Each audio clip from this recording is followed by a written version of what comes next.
All right, so we want to emphasize our subject in our photo.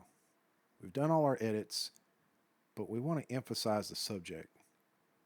Everything looks good. We've got this dark, moody wood area in the background, this bright green grass, and our subject emanating light from the center. But how do we make her stand out a little bit more? Well, we can use a couple masks for that. First, we're going to use create new mask. We're going to use a linear gradient. We're going to bring it in here and spin it and bring it in from the bottom.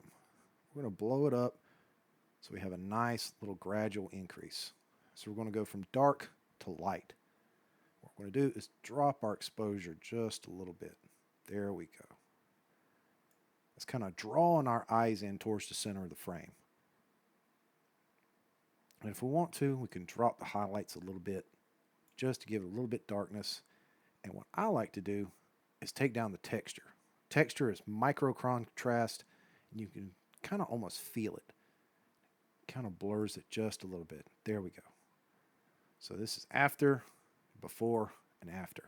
It draws our eyes into the center of the frame and look at our subject. But I think we can do a little bit better. We're going to use a radial gradient to really make her stand out. So we're going to create a new mask. We're going to use a radial gradient. We're literally going to just draw a circle over our subject. Click, drag that out, send it over our subject. But don't forget, you need to invert it because we want dark areas outside, light inside.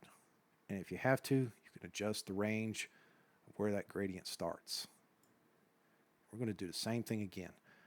Lower the exposure just a little bit. Bring down the highlights. There we go. Now it's almost if our subject is emanating the light out of the frame. This is after, before, and after. She really stands out now. All right. We can also use a little bit of vignetting to kind of draw our eyes to the center of the frame. Vignetting is the darkening areas of the corners of our frame. It's a natural thing that happens in most cameras and camera lenses.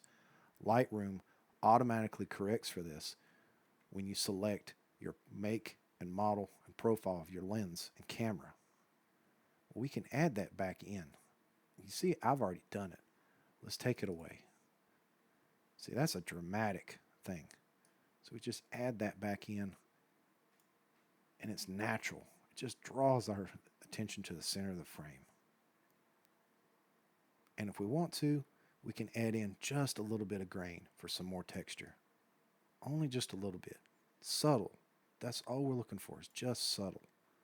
You won't really notice it, but it does give a nice texture to the photo. And especially if you print it out on large format, you'll definitely notice it.